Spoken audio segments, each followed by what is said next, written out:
오늘은 누가복음 53번째 시간입니다. 믿음으로 광풍의 호수를 건너라 라는 제목으로 말씀을 전하도록 하겠습니다.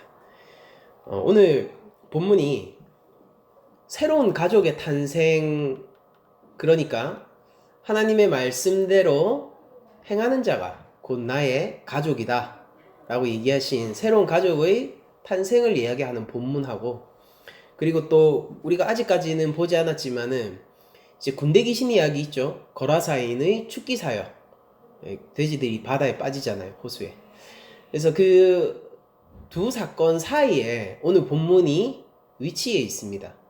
그러니까 지금 누가는 이게 사실 연대적으로 정확하게 이렇게 그린 건 아닌데요. 그러니까 시간 순서대로. 근데 이게 보면은 누가는 의도적으로 지금 어떻게 하고 있느냐면은 예수님께서 그런 설교를 하시고 나서, 말씀을 전하시고 나서 새로운 가족의 탄생에 대해서 일종의 선포이기도 하고 가르침이기도 하고 권면이기도 하죠. 그런 어떤 말씀을 전하시고 나서, 그리고 이 호수를 건너가 이제 거라사 땅, 여기는 이방 땅입니다. 그러니까 유대인의 입장에서 보면은 이방 땅으로 넘어가 거기에서 귀신을 쫓는 사역을 행하시는 그런 구도로 누가는 그려내고 있습니다. 그래서 이제 이 사이 관계를 이어주는 본문, 그러니까 지리적으로는 여기에서 이방 땅으로 건너가는 것이고, 그리고 이 사건적으로도 새로운 가족이 탄생과, 그리고 귀신이 내어 쫓기는 하나님 나라의 도레이, 그 중간을 이어주는 다리 역할을 하는 게 오늘의 본문입니다. 여기 가운데서 예수님은 새로운 가족이 된 자들에게 어떻게 자유로 나아갈 수 있는지를 알려주는 것 같아요. 왜냐면은 우리가 거러사인이 예수님이 축기 사역을 통하여서 얻어낸 것이 자유라는 것을 저희들이 바라보게 되거든요. 그러니까 그는 오랫동안 악한 영에 매여 있는 자였으나 자유를 찾고, 그리고 하나님이 주시는 해방 아래에서 아주 즐거워하는 자로 변모가 됩니다. 이제 그런 것들을 우리들이 볼 때 이게 예수님의 새로운 가족이 자유로 나아가는 길 가운데서 마치 광풍을 만나고 있는 듯한 것으로 저에게는 이해가 됩니다. 저한테는 그렇게 보여요. 그래서 어떤 그런 시선 위에서 한번 오늘 본문을 다루어 보도록 하겠습니다.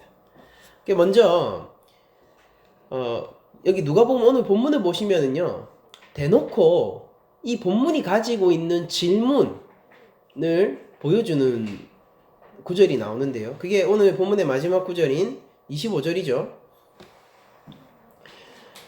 제자들에게 이르시되 너희 믿음이 어디 있느냐 하시니, 이 제자들이 이제부터 이런 질문을 해요.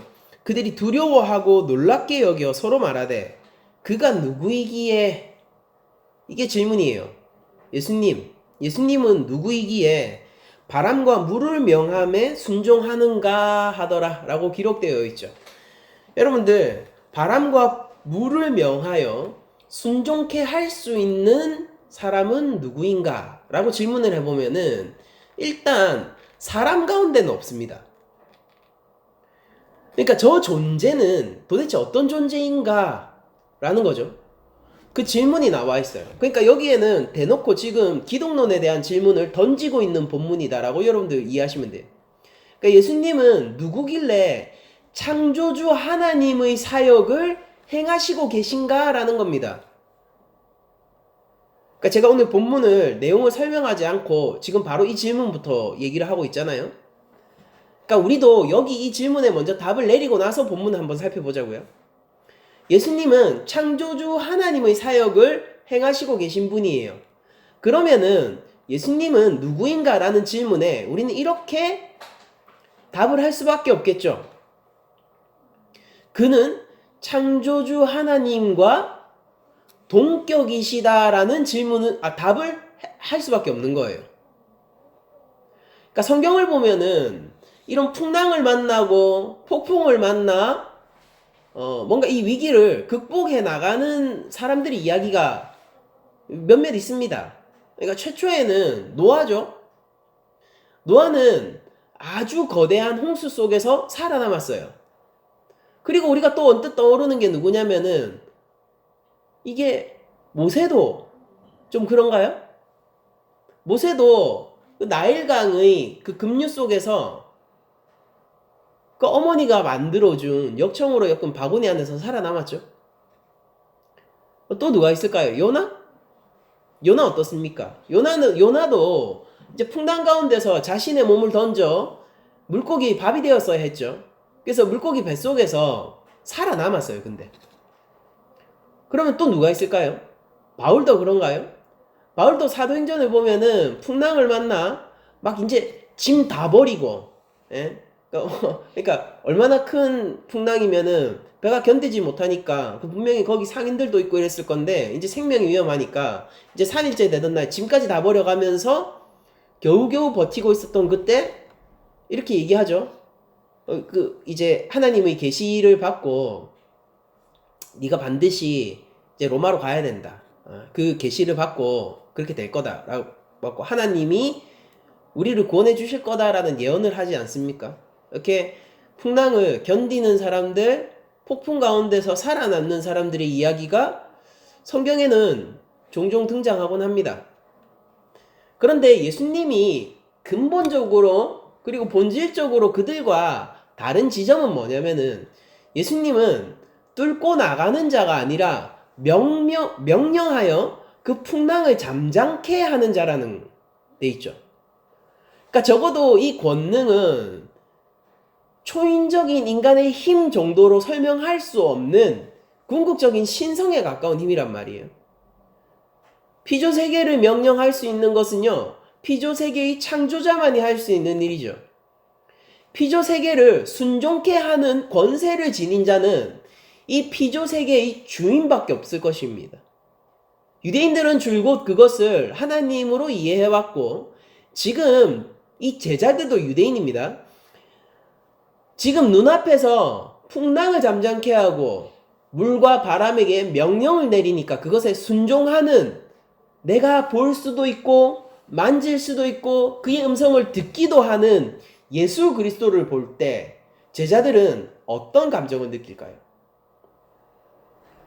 여러분들 이 제자들의 믿음이라는 것이 지금 여기서부터 시작하고 있는 거라고 여러분들 보시면 돼요. 그러니까 누가복음에 굉장히 유명한 믿음의 구절이 나옵니다. 베드로가 이렇게 얘기하죠. 주는 그리스도시요 살아계신 하나님의 아들이십니다. 라고 얘기를 하죠. 그 베드로가 어디에서 확신을 얻어서 예수님을 향하여서 당신은 신성의 하나님 아들이십니다. 라는 고백을 하게 됐을까요? 바로 오늘 본문에서 보이는 이런 이 피조 세계를 향한 권능을 보면서 베드로는 확신할 수 있었을 거예요. 이분은 하나님과 동등된 하나님의 아들이다 라는 사실을 말입니다. 그러니까 저희가 먼저 이거는 이견의 여지 없이 한 가지 설정하고 들어가자고요. 오늘 설교에 있어서. 뭐냐면은 예수님은 삼위일체 가운데 제2성자 예수 그리스도로서 영원히 이 피조세계의 왕이시며 주인 되시는 피조세계의 창조자세요. 영존하시는 아버지이시며 예수 그리스도는 천지 만물의 주인입니다. 그렇다는 것은 무슨 뜻이냐면은 하나님의 피조물 된 우리의 하나님의 형상인 우리 한 명 한 명 각자의 영원한 주인이자 영원한 왕이 누구시냐면 그게 바로 예수님이라는 말인 것이죠. 여러분들 자연 만물이 주님의 말씀 앞에 잠잠해져요. 그러나 우리는 그렇지 않죠. 이것이 얼마나 비일상적이고 비정상적인 사건인지 아시겠습니까? 그러니까 여기서부터 오늘 본문 한번 보자고요. 자, 오늘 8장 22절을 보면은 하루는 이라고 되어 있어요. 그러니까 예수님이 말씀 사역을 전하시고 계시던 그런 날 중에서 어떤 날 벌어진 사건입니다. 하루는 제자들과 함께 배에 오르셨습니다. 그러면서 예수님이 이렇게 얘기하세요. 먼저 얘기하셨습니다. 호수 저편으로 건너가자. 그러니까 이 사단이 지금 이제 곧 풍랑이 닥쳐올 건데, 이 사단이 나게 된 계기, 그러니까 이게 계기라고 얘기하면 좀 그런가? 사단이 나게 된? 아무튼 그 난리통 속으로 먼저 가자고 이끄신 분은 누구시냐? 예수님이에요. 지금 그들이 뭔가 제자들 나름대로 뭔가를 하다가 뭔가를 만난 게 아니에요. 그게 아니라 예수님이 결정하시고 그들에게 명령하셨습니다. 예수님이 인도하셨어요. 그러면서 저편으로 건너가자라고 예수님이 먼저 말씀하셨고 제자들은 당연히 순종했죠. 여기까지는 좋아요. 호수 저편으로 건너가자 하심에 이에 떠났습니다. 예, 좋아요. 여기까지는 좋아요. 그런데 행선할 때에, 즉 배 탈 때에 예수님이 잠이 드셨어요. 그러니까 예수님이 아무튼 많이 피곤하셨는지 잠이 드셨습니다. 근데 그때 마침 광풍이 호수로 내리치매라고 되어 있죠. 그러니까 이게 전조 없이 갑자기 일어난 사건입니다. 그러니까 원문의 뉘앙스는 그거거든요. 그러니까 태풍이 오려면은요, 먼저 바람이 많이 불고요, 먹구름이 끼고요, 조금 있다가 비가 내리고 점점 바람이 더 거세지고 있고 구름은 더욱더 컴컴해지며 비는 더욱더 거세게 내리치는 그런 전조들이 있잖아요. 원래 태풍이라는 건 그렇지 않습니까? 근데 여기에서는 아무런 전조 없이 광풍이 불기 시작했습니다. 그러니까 대비할 수 없었어요. 여러분, 이 제자들 중에서 상당수가 어부 출신이었다는 것을 기억하세요. 그러니까 그들은 적어도 이 갈릴리 호수라든지 아무튼 이 배를 다루는 것에 있어서라든지 이런 다양한 것들에 있어서 프로였어요. 이게 자기 생업이었다니까요. 근데 그들이 태풍을 방비하지 못할 정도로 어리석은 사람입니까? 자기 평생 그 일을 해왔는데? 그렇지 않아요. 그게 아니라 지금 그 프로들도 대비할 수 없는 일이 갑자기 일어난 것이라고요. 갑자기 일어났어요. 그래서 마침 광풍이 호수로 내리침에 배에 물이 가득하게 되어 위태한지라. 이 파도가 얼마나 크고 배가 얼마나 흔들거렸으면은 지금 이렇게 물이 배 안으로 침투할 만큼 이 되게 위험한 상황이죠. 부력을 잃게 되는 거잖아요. 그러니까 이런 위험한 절체절명의 순간을 맞이하게 된 겁니다. 그러니까 생각보다 굉장히 심각했던 광풍이었던 것 같아요. 그때 제자들이 이렇게 얘기합니다. 나와 깨워 이르되 주여 주여 우리가 죽겠나이다. 그러니까 여기에 대해서 제자들이 이렇게 반응을 해요. 주여 우리가 죽겠나이다. 우리가 죽게 생겼습니다. 이 말은 뭐냐면은 예수님한테 일어나서 지금 이 상황을 수습해 주세요가 아니라 정말로 우리 전부 죽는다라는 위기감을 얘기한 거예요. 그러니까 제자들이 예수님 일어나서 이것 좀 해결해 보세요. 그게 아니라 예수님 지금 이러고 잘 때가 아니에요. 우리 다 죽게 생겼어요. 이 위기감을 전하는 상황입니다. 그러니까 제자들에게는 지금 나중에 왜냐면은 예수님이 믿음이 없음을 질책하시고 제자들이 예수님이 이 풍랑을 잠잠케 하는 걸 보면서 이게 무슨 일이지 하고 그러니까 벙쪄 있지 않습니까?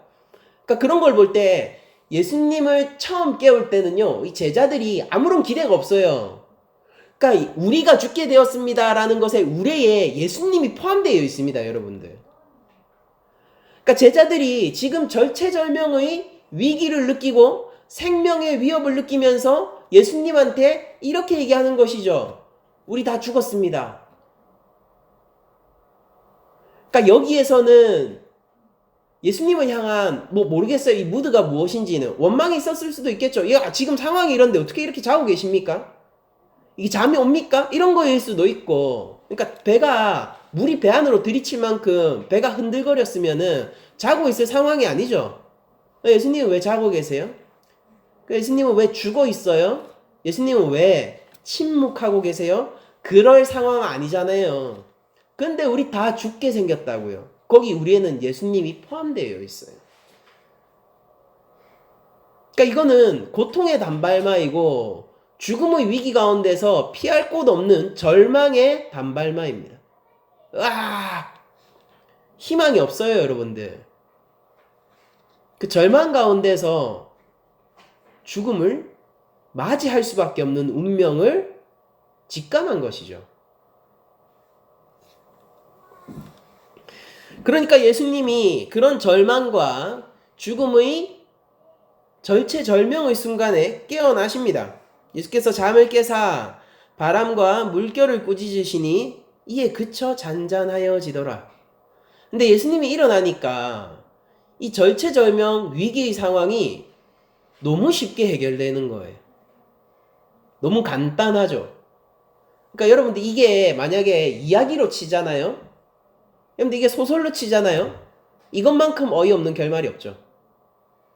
너무 긴장감이 없잖아요. 저는 본문 읽으면서 그 생각 많이 했어요.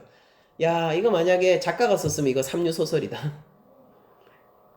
왜냐면은 크나큰 고조와 위기의 순간이 너무 맥없이 해결돼 버리는 겁니다.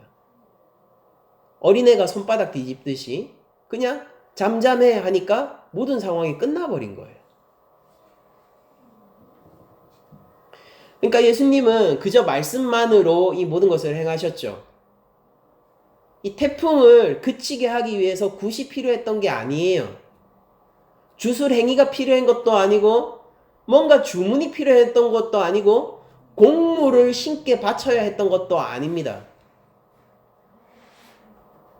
예수님은 어떤 것을 의지하거나 어떤 것에 부탁할 필요가 없어요.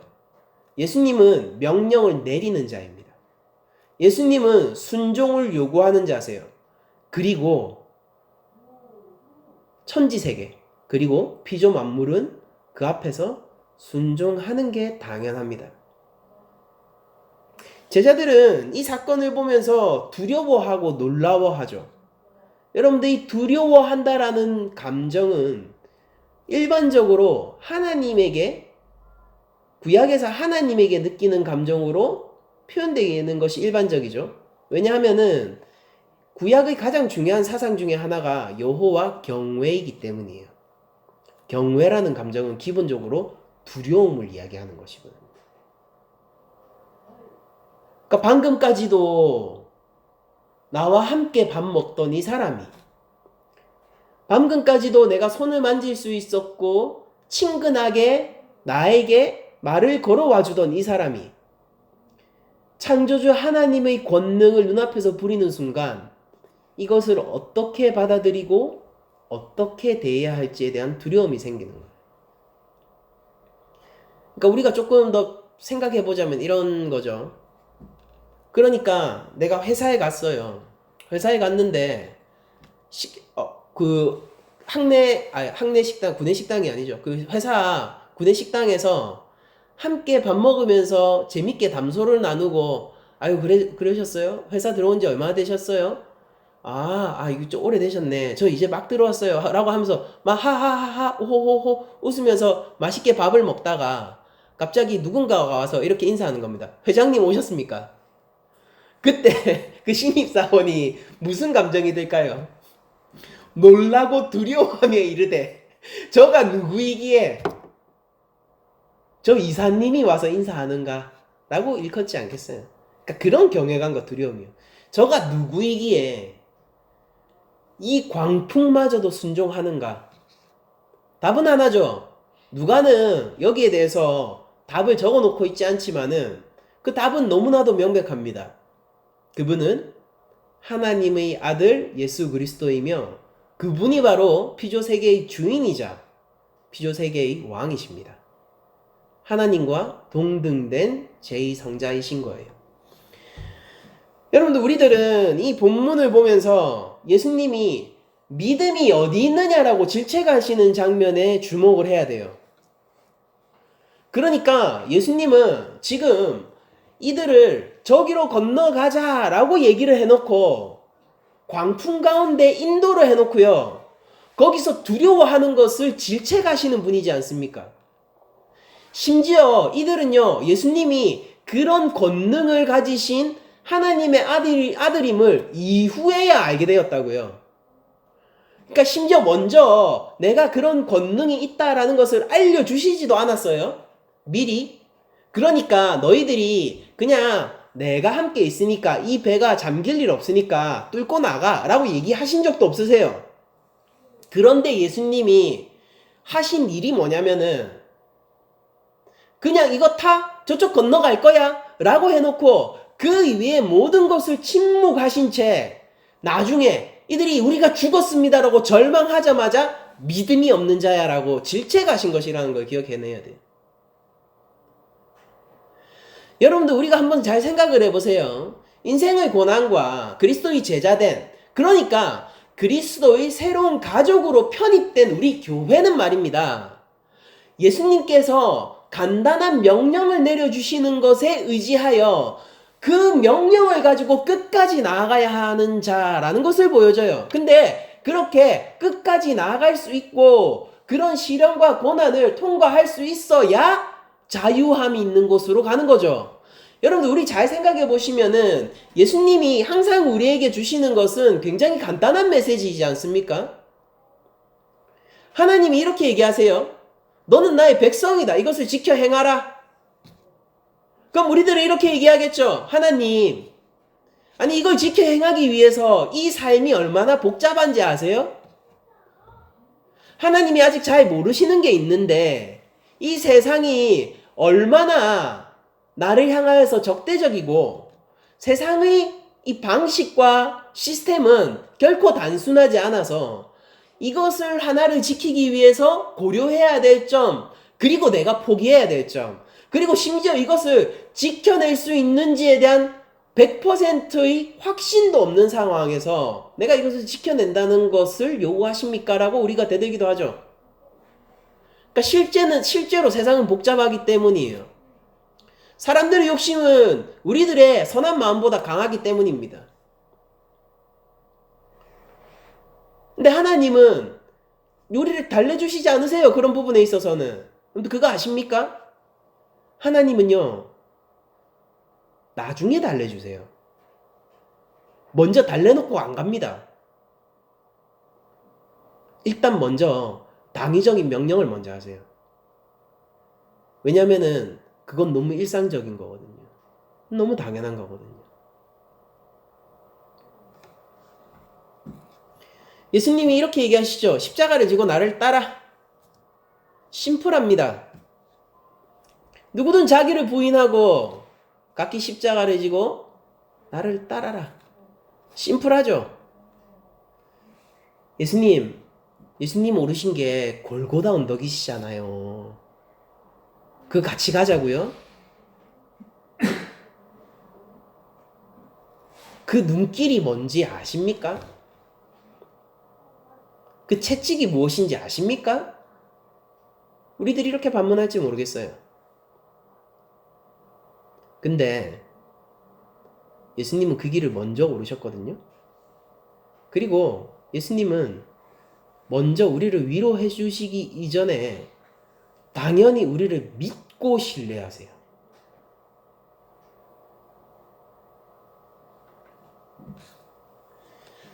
그러니까 하나님이 찾는 자가 강한 용사라는 것을 기억하십시오. 언제까지 우리가 어린아이 같이 징징대어서는요, 믿음의 높은 경지를 맛볼 수 없을 거예요. 하나님은 우리를 믿고 계세요. 왜냐하면 우리에게 생명을 주신 분이 하나님이니까 우리가 어떤 존재인지를 하나님이 더 잘 아시거든요. 그러니까 하나님이 당연히 인내하라, 견디라, 이 길을 통과하라, 십자가를 지고 주 예수 그리스도를 따르라 라고 명령을 하시는 겁니다. 우리에 대한 신뢰의 표상이고 우리는 그 안에서 믿음을 발휘할 기회를 얻게 되는 거예요. 그러니까 우리들은 예수님의 명령을 믿고 따르고 이 세상의 다양한 변수들이 있지만은 그냥 가는 거예요. 그 속에서 우리들은 일종의 두려움과 죽음의 공포를 느낄 수도 있어요. 풍랑은 잠잠치 않을 것이고 내가 탄 이 배는 아슬아슬하게 여겨질 것입니다. 근데 여러분들 기억하세요. 그 배는 예수님이 주무시고 계시잖아요. 그것이 천지 만물의 주인인 예수 그리스도를 격침시킬 리 없지 않습니까? 그러니까 그 믿음을 가지고 저 땅으로 건너가면 되는 것입니다. 여러분들, 하나님 나라로 나아가는 우리 순례자의 길, 이 여행길, 우리 이 땅에서 우리가 낯선 나그네들로 사는 것인데 그 여행길이 고단하죠. 예수님도 고단하게 사셨습니다. 근데 믿음이 있으면 갈 만한 길인 거예요. 여러분들, 삶의 고난이 왔을 때, 우리의 삶의 고통이 왔을 때 우리를 구원해 줄 것이 무엇입니까? 뭐가 우리를 구원해 줄까요? 돈이 좀 있으면은 고난을 수월하게 넘길 수 있습니까? 아무리 많은 돈도 사랑하는 이의 죽음을 막을 수 없어요. 그렇다면은 우리가 인문학적 지혜가 많으면은 혹은 철학적인 사고가 깊으면은 이 세상의 고난을 아주 지혜롭고 슬기롭게 통과할 수 있을까요? 여러분들, 저를 믿으세요. 제가 거기에 관심이 많았었거든요. 근데 그것이 주는 답은요, 그걸 받아들여라 예요. 고난을 그냥 받아들이고 인정하라 예요. 극복되지 않는 겁니다. 그러니까 여러분들이 인문학을 보고 철학을 보면서 결국 발견하게 되는 건 그걸 거예요. 고난은 삶의 근원적인 성격이기 때문에 그것은 극복되지 않아요. 그럼 과학이라면 어떨까요? 과학이라면은 우리 삶의 문제들을 지금껏 해결해 왔으니 앞으로도 해결해 주겠습니까? 여러분들, 우리가 살고 있는 시대는 언제나 항상 최신의 과학이 있는 시대죠? 어제보다 오늘 더 발전되었고요.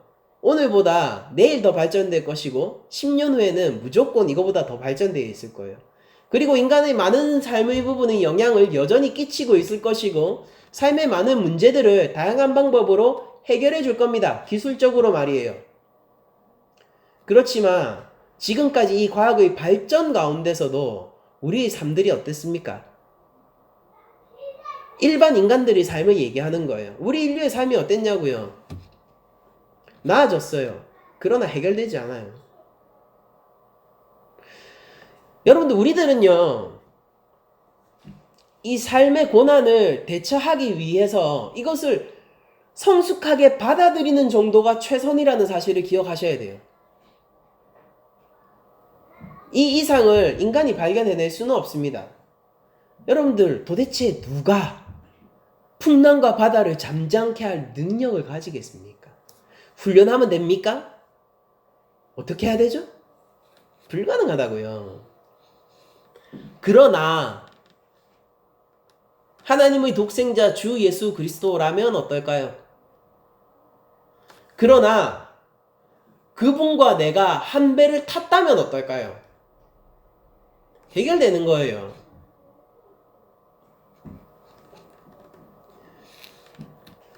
다시 정리를 하죠. 처음부터 갑니다. 주님은요, 우리를 향하여서 이렇게 말씀하시는 거예요. 저쪽으로 건너가자.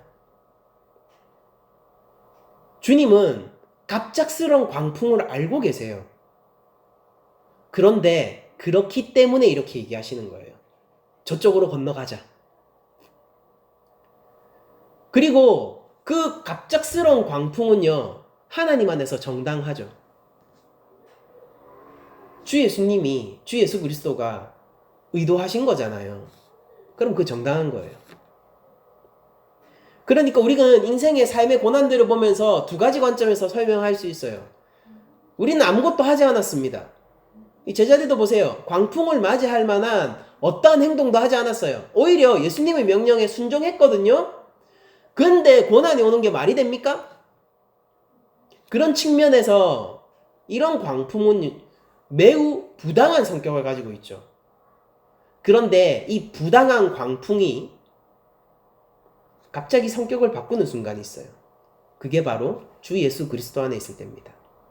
그때는요, 이 부당했던 광풍이 합당으로 바뀝니다. 우리 삶의 고난은 한편으로는 부당하지만 한편으로는 특별한 목적 가운데서 정당해요. 우리 인생을 사시면서 그것을 기억할 필요가 있어요. 고난이 마냥 좋은 것이냐? 그렇지 않아요. 여러분들이 의도하지 않은 고난에 막 닥치게 될 것이고, 때로는 믿음의 길 가운데서도 단지 예수를 믿는다는 이유만으로 부당한 반대를 경험하게 될 겁니다. 그렇지만 특별한 목적을 가진 하나님과 함께 있다면은 그 고난은 우리 삶 속에서 정당하게 작용할 거예요. 이 세상의 모든 악한 것마저 선의 재료로 사용하신 우리 하나님의 특별한 목적 아래 우리가 거할 수 있다면은 이 모든 것이 정당함으로 바뀔 거라고요. 예수님은 우리 삶 속에서 광풍을 허락하십니다. 그리고 우리는 주 예수 그리스도를 믿고 그 광풍을 뚫고 나가는 거예요. 예수님이 처음에 제자들에게 원했던 것은 무엇일까요? 최초에 건너가자라고 했을 때 제자들에게 걸었던 기대와 신뢰와 믿음은 무엇일까요? 그들이 그 광풍 가운데서도 예수님을 믿고 주께서 스승께서 저쪽으로 건너가라 하셨으니 저쪽으로 건너갈 수 있어 라고 얘기하면서 그 상황 가운데 최선을 다해 광풍과 싸우는 일이 아니었겠습니까? 누군가는 이렇게 얘기할 거예요. 그 광풍과 어떻게 사람이 대적해? 그 파도 가운데서 사람이 어떻게 버텨? 라고 얘기할 거예요. 그러나 나의 주가 명령하셨으므로 나는 이것에 대항하여 꺾이지 않고 이 광풍을 통과하겠다라고 하면서 끝까지 싸워 이겨내어 저 땅으로 가는 것이 주님이 처음 원하시고 기대하시고 신뢰하셨던 모습이 아니었겠냐고요. 물론 제자들은 주님의 기대를 배반했습니다. 그러나 그렇다고 해서 우리도 지금 여기에 제자의 본을 받으라는 건 아니잖아요. 오히려 이 본문이 보여주는 것은 무엇입니까? 너희들은 그러지 마라 라는 것이지 않습니까? 그러니까 우리가 믿음의 생활을 영위해 나가고 이 믿음을 계속 견지하기 위해서 필요한 건 뭐냐면은 주 예수 그리스도가 누구인지를 알고 그의 명령만을 믿으면서 이 복잡한 정황들 가운데서도 주를 향한 신뢰를 끊지 않는 것이 필요한 것이죠. 사업하는 사람들이 이렇게 얘기할 거예요. 하나님, 거짓말하지 않는다라는 게 어떤 의미인지 아세요라고 물어볼지도 모르겠어요. 근데 하나님은 단순히 이렇게만 얘기하실 거예요. 내가 너에게 그것을 기대한다. 그리고 이것이 정당한 일이다.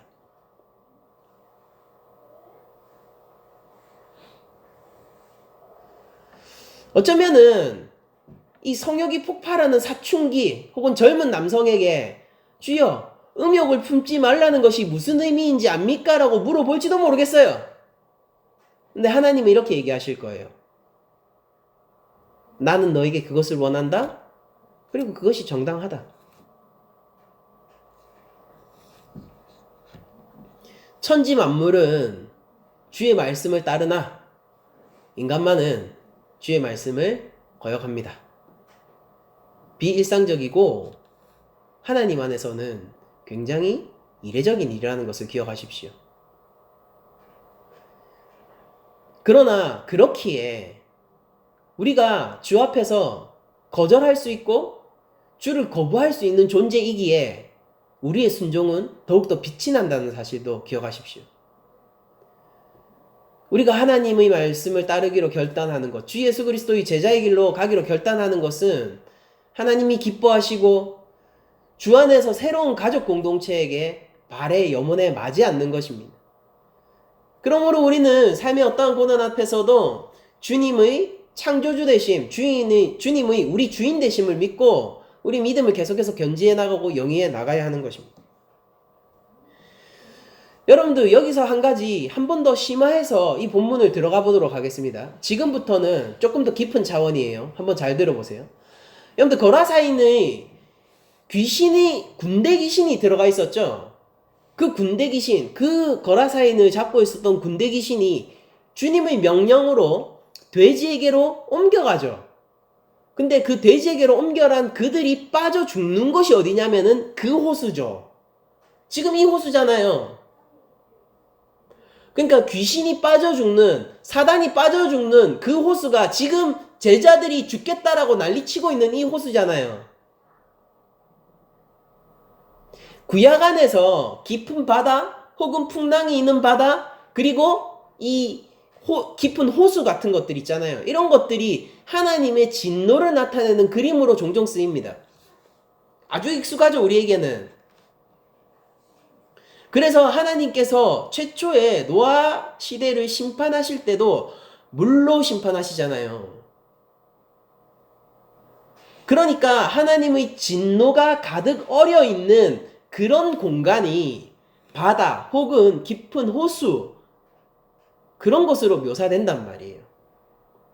제자들이 그 호수 가운데서, 바로 귀신들이 빠져 죽는 그 호수 가운데서 느낀 것은 무엇이냐면은 죽음에 대한 공포이고 절망입니다. 주여 주여 일어나 보세요. 우리가, 심지어 거기 예수님도 포함되어 있어요. 우리가 죽게 생겼습니다라고 외치는 그 공간이란 말이에요. 그러니까 그거는 인간의 힘으로 대적할 수 없는 것이에요. 어떤 능력으로도 그것을 돌파 불가능한 곳이라고요. 그게 당연한 거예요. 누구도 죽음을 극복할 수 없고 하나님의 진노를 피해갈 수 있는 사람은 없기 때문입니다. 근데 거기에서 예수님은 그들에게 이렇게 얘기하는 거예요. 믿음이 부족한 자야. 반대로 돌려 얘기하면 어떻습니까? 주 예수 그리스도를 믿으면은 이 하나님의 진노의 호수를 지나갈 수 있는 거지 않습니까? 그러니까 땅에 다다를 수 있는 것이고, 심지어 우리는 하나님 나라를 소유하게 될 거예요.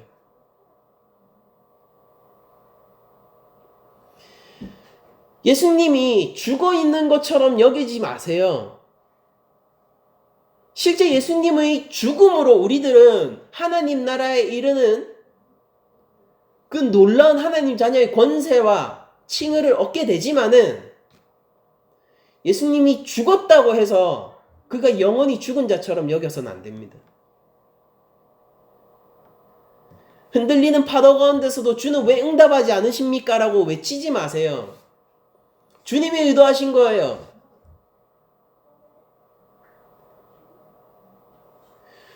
주 예수 그리스도는, 우리의 주인 되신 주 예수 그리스도는 십자가에 달려 죽기까지 깨어서 우리를 지키고 계시는 분이세요.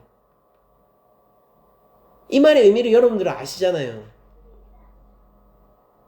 하나님 어찌하여 내 삶 가운데서 침묵하십니까? 라고 하나님을 원망치 마세요.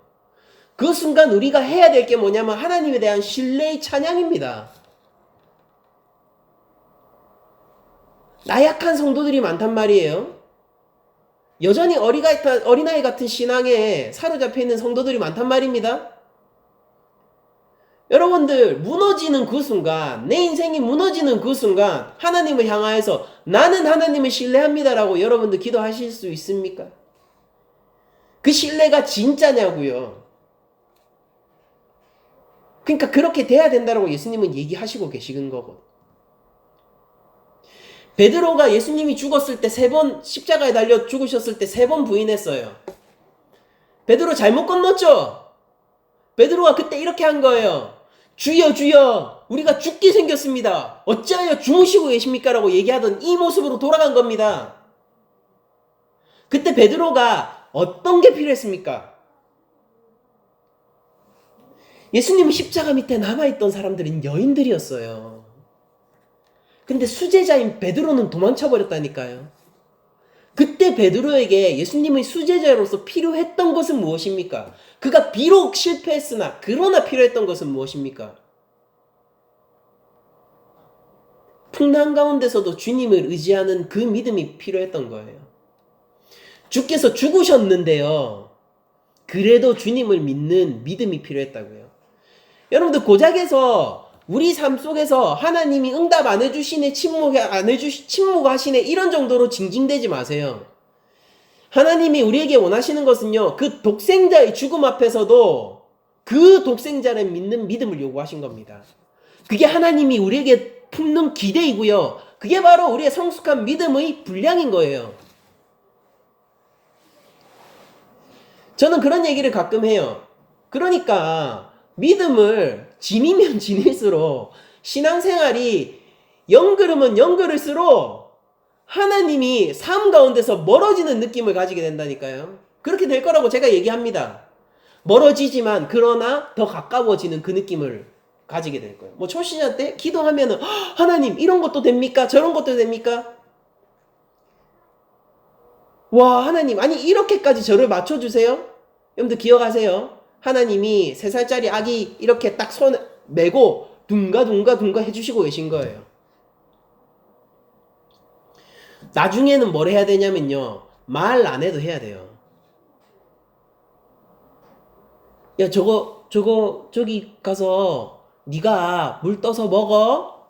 어찌 아장 걸어가지고 물 떠서 먹으면은 기뻐하시고 축복하시고 우리에게 은혜를 가득 내려주시겠죠.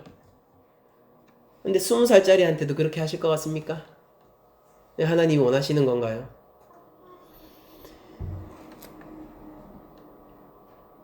하나님이 말씀하시지 않는다라는 것은요, 우리에게 그만큼 더 큰 기대를 가지고 있다는 뜻이고, 우리가 그만큼 성장했다는 뜻입니다. 그러니까 좌절하지 마세요. 우리가 죽게 생겼습니다라고 하지 마시고, 주님이 죽으신 십자가 앞에서조차도 베드로는 주 예수 그리스도를 믿었어야 했어요. 그리고 몇몇 여인들은 그렇게 했습니다.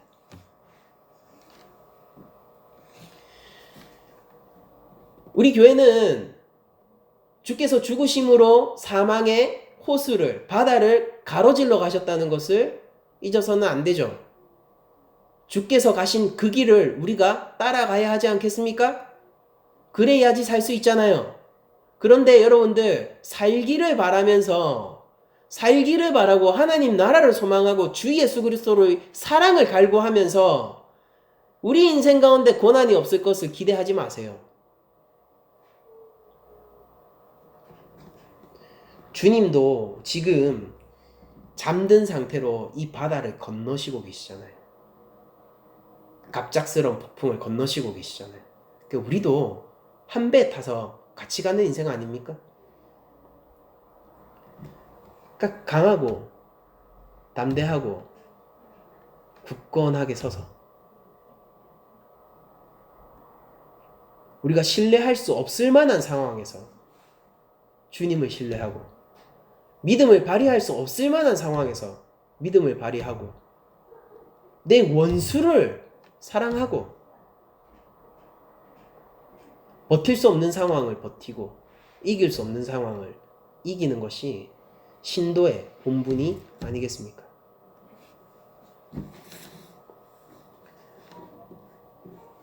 제가 한 가지 예언을 해드릴게요.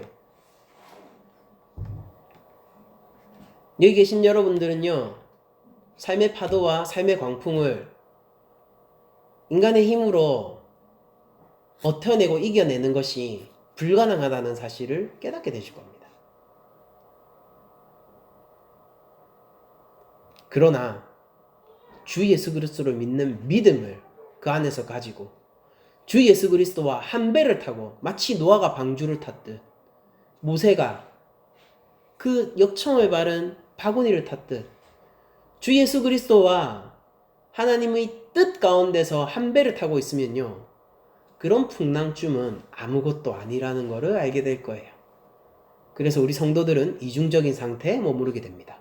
한편으로는 감당할 수 없는 고난을 인지하면서 한편으로는 이 고난을 깨고 이기시고 아무것도 아닌 것으로, 허탈할 정도로 아무것도 아닌 것으로 만드시는 주 예수 그리스도의 놀라운 능력을 동시에 경험하는 삶을 살게 될 거예요. 여기서 우리에게 선택권은 단 하나입니다. 주님을 믿는 거예요. 절망치 마시고 좌절치 마세요. 여기 제자들은 다 돌짝밭이에요. 지금 믿음 있는 것 같으나 고난이 다가오면 죽게 생겼습니다. 교회는 이미 산 존재이고 영원히 산 존재입니다. 주께서 세상을 이기셨습니다. 우리로는 불가능하나 주께서 세상을 이기셨습니다. 우리로는 죽을 수밖에 없으나 주께서 사망의 권세를 깨고 무덤에서 일어나셨습니다. 주님과 한 배를 탄 여러분들을 축복합니다. 주님은 그런 자들을 향하여서 내 형제요 어머니다 라고 부르실 것입니다. 하나님의 말씀을 들으세요. 그리고 그 말씀에 순종하십시오. 복잡할 것이고 풍랑이 다가올 것이지만은 굴하지 마시고 인내하시고 견디시고 반드시 성령의 열매를 맺으십시오. 하나님이 기대하시고 계신 것을 바라보세요. 주 예수의 죽음 가운데서도 주 예수를 믿는 그 믿음을 하나님이 기대하셨잖아요. 우리가 거기까지 가면은 얼마나 좋겠습니까? 낮은 자리 교회가 한 주간 더욱더 성숙한 신앙 가운데 나갈 수 있기를 기도하고 또한 축복드리고 여러분들이 실제 그렇게 될 것을 믿으며 예수님의 넉넉한 사랑과 죽음 가운데서도 우리를 품으시는 그 놀라운 은혜로 말미암아 여러분들의 한 주간의 삶이 찬송과 감사와 놀라운 하나님을 향한 경외감으로 넘치기를 또한 축복드리고 믿으며 모든 말씀을 마치도록 하겠습니다.